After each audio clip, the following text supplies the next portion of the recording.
everyone, and welcome to day 3 of our series on yoga positions.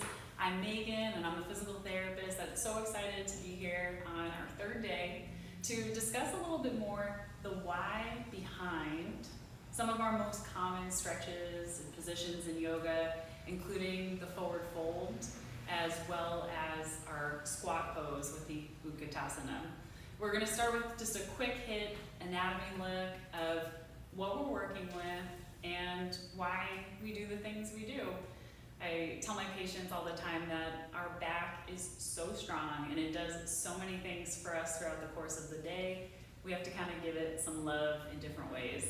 And when we think of the low back, or maybe even having like a sore low back if you've ever had one, we can, kind of really just think about this area here, maybe above our belt line or above our hips in the back.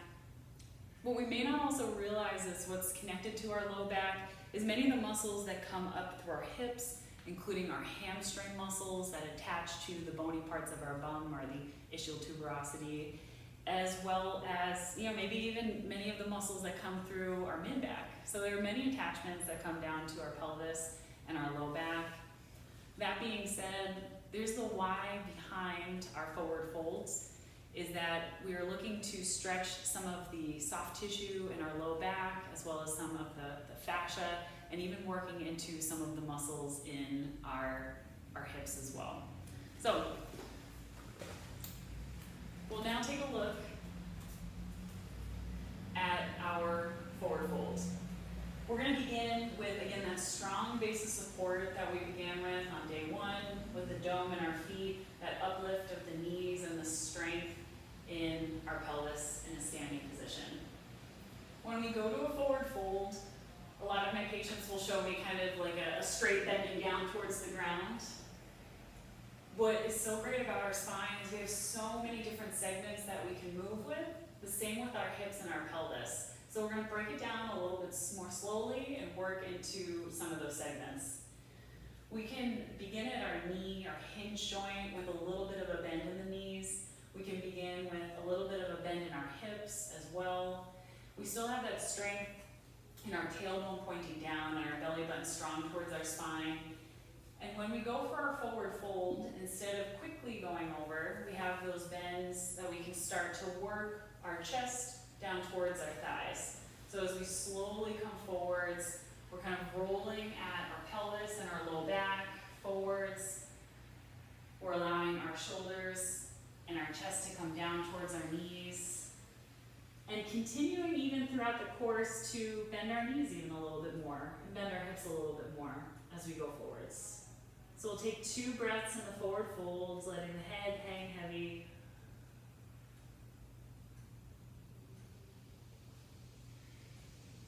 Ribs expand, and then one more breath out.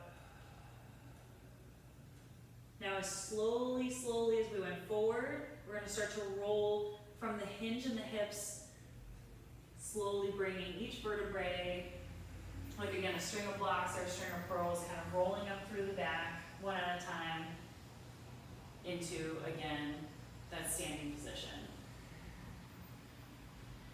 We're going to go through that one more time, and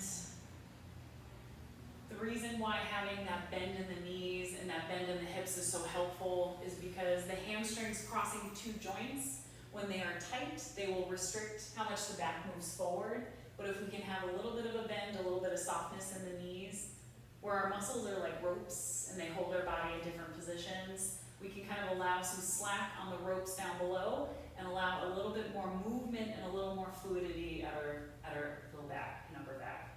So again, we'll start with those knees and hips bent a little bit, and then we're slowly again going to work our way forward to the forward fold, bringing the chest down towards the knees, continuing to bend the knees on the way down. And again, 2 deep breaths here.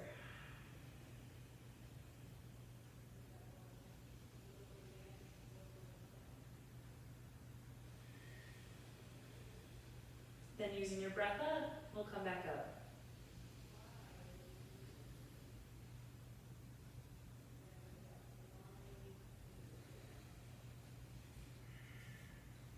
So that is our forward fold, keeping your back safe and happy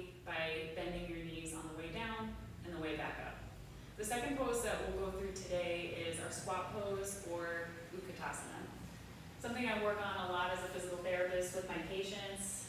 They say, you know, when I sit on a low couch or I sit on a certain chair that I like, it's very difficult for me to kind of come up into standing. So the reason we work on muscles like your quads, and your hamstrings, and your glutes is to help really power up through those legs to help get you up into a standing position. Where Utkatasana and squat is kind of going back down towards that imaginary chair behind you. Having your toes a little bit turned in can be helpful to free some of those hip rotators and give a little bit more space in the back. We'll next start to bend our knees and bend our hips straight back like we're going down into a chair. The common thing is to want to round or arch through the back as you come down. So we still have that strong pelvic tilt and the belly button towards the spine, the tailbone down towards the ground.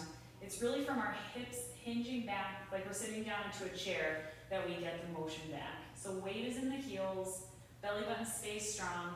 We're bringing the hips back. And again, that strength of the belly button towards the spine, keeping the tailbone down so it's not pointing out towards the wall, but more of an angle downwards.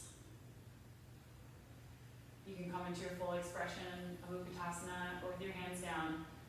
We'll take 2 breaths here. Breathing in, tightening your belly button towards your spine, tuck of the tailbone. And 1 more. And then next breath in, come into standing. So that may feel a little bit different when you have a focus of your belly button tight towards your spine and your tailbone down towards the ground. Instead of just kind of resting on our joints and allowing our back to do all of the work, we're instead allowing the hips to really do the work. So we'll do 1 more time, coming back into that squat position, bringing the hips back.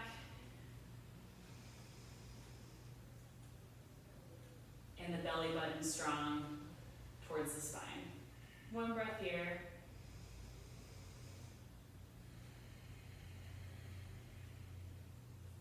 And breathing in to come back up. So there you have it. 2 positions where we really play with the interplay of our back and our hips together. 2 positions where a little bit of a bend in the knees and hips can be a little bit more forgiving on our low back. You know, whether we're going to pick things up off the ground and move heavy objects. We know that using the strength in our legs can really help us. Or the next time we're getting on and off of a couch or a computer chair, again, using the strength of the legs and that strength in the core to help us get there. Thanks for joining us for day 3. I'm so excited to see you back here next time for day 4.